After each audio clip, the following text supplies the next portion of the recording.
Hey guys, welcome to the video. Now, I just wanted to say thank you to Hero for making this wonderful fan art you see on the screen. If you like what you see, go subscribe to him. It's really nice, and I think it's really decent. So go subscribe to him, give him some subscribers, goodbye, and enjoy the video.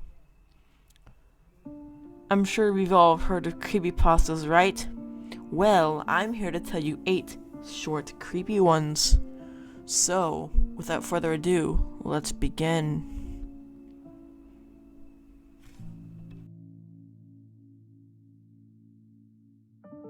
In the summer of 2013, I found myself driving home alone on Highway 902 from a party. It was almost midnight, and needless to say, it was pitch black. As was usual at night, I was on edge. I had the radio off and could hear nothing but the muffled roar of tires on the pavement and the dull hum of the engine. I stole a glance into the middle of the rearview mirror and saw nothing but darkness through the back of window. I know that I looked backward without seeing anything. I'm sure of it. Just seemingly endless blackness of the night. I remember it so clearly because not 10 seconds later a car passed me to the left, headlights on. I had one of those sudden adrenaline rushes. Like you think you see a person outside your bedroom window when it's just a tree. Or when you start a wicked night and you feel like you're falling. 10 seconds earlier, nothing had been behind me. Suddenly a car. I drove the rest of the way home, shivering and knowing something was off. The next morning, I found 2 sets of scratches near the back of my van. One was the left rear, and one was on the right. The car was pretty old. They could have been there for months, but that was the first time I distinctly remember seeing them. In hindsight, there are 2 possibilities for what happened that night. Possibility 1, by some glitch in reality or something paranormal, this car had somehow appeared behind me within 10 seconds of me checking my mirror, like some weird ghost crap or something. However, the second option is what makes my blood run cold whenever I consider it.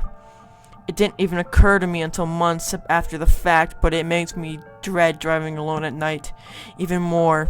Possibility 2, the car was normal. It had approached me from the rear and passed me to my left. However, something large and wide, as black as the night, has been clinging on the rear of my car, obscuring my view through the window and leaving deep scratches on the side. And it had driven home with me. Number 2, instant messaging. It's all started on the 14th night of March, the night of my parents' 20th wedding anniversary. It was a wonderful sunny day, if memory serves, surprisingly warm for the beginning of spring. The beautiful weather was perfect for the atmosphere of the day. Being married for 20 years is obviously a momentous occasion, so my parents had booked a table at our favorite Italian restaurant. Of course, this was a formal occasion, so I had my best suit on. It was 5:33 p.m. and I was just straightening my tie when my phone went off. I'd have received the message. That's strange. I thought that never happens. I checked the message. It was from my mom. It was quite a jumble of numbers and letters, but through the vocabulary I can stew out the illegible phrase, "Please help me." It would go without saying that I was worried so gratefully. So I immediately replied, "Are you okay?" Just as instantly, I got another text which read, "Oops, pocket text." I sighed with relief, and I had prepared myself. A few minutes later, I received yet another message. This time, it's from my dad. I checked the text, and once again, it was a massive mixture of letters and numbers, with the phrase, "Please help me," concealed within. Creepy thoughts this was. My dad was always a joker, so I presumed he was just joking around until I saw another text saying, "Oops, pocket text." Now this sparked a panic. Pure, unmistakable panic. Exactly half a minute passed when I have received the same message from my sister. This cannot have been coincidental. It just couldn't. In a state of sheer anxiety, I started to run to the restaurant. I made it about a corner away when I was stopped by a police officer.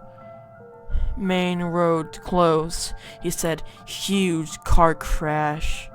This was the exact moment I realized just what had happened. I demanded to see the wreckage, a request I'm surprised was allowed. When I got there, it was the remains of the car that caught my eye. Not the flames billowing from the destroyed vehicle. No, I was horrified to see the lifeless corpse of my mother, father, and sister. I was asked for the estimated time of their death. All three of them were killed instantly by the collision at 5:32. Roommate troubles. This actually happened to me a few years back at the University of Arts in Philadelphia. My sophomore year, I roomed with a girl named Kara. She was a jazz vocalist, but her main interest was opera. We had a small room on the 6th floor of a dormitory called Juniper Hall. The walls were thin, and her last night singing and the voices practicing could keep me up late. After a month or so of lost sleep, I convinced her to move her last night practices to the music studios in the Moraine Theater building a block away. Around 8 p.m. one evening, Kara announced she would be practicing late for an upcoming recital and probably wouldn't be home around midnight. Great. I thought that means I can go to bed early. I was beat. I had a horrible day in acting studio, and I really was about to pass out soon before I had dinner. She said goodnight and left, coffee and sheet music in hand. I made some grilled cheese and soup, gobbled it down, and immediately began to prepare for bed. By the time I got out of the shower, my eyelids were so heavy I could hardly brush my teeth. I put my PJs on and crawled into the top bunk of our bunk bed. I was out as soon as my head hit the pillow. I should take a second to describe the layout of our apartment. When entering the apartment, the bedroom was through a door immediately to the left. Our bathroom was inside the bedroom just past the bunk beds. UA Arts is nice to sense that you don't have to share a bedroom. Anyway, I woke up to the sound of my apartment door closing. I opened my eyes and groggily checked my phone. Midnight on the dot. I rolled over and closed my eyes. I heard Kara enter the room and stop in front of our bunk bed, checking to see if I'm actually asleep. I thought. She flopped down the bed below me, which was strange, as she was a stickler for brushing her teeth and washing up before bed. Then again, exams were just around the corner, and we were all exhausted. The mattress below me creaked, and then was silent. I couldn't hear her breathing. I started to drift off again, as was just on the edge of a deep sleep when I started awake from a door. A key in the lock, the door opening, and Kara entering our apartment, humming an opera tune. Number 4. Kid in the Dark.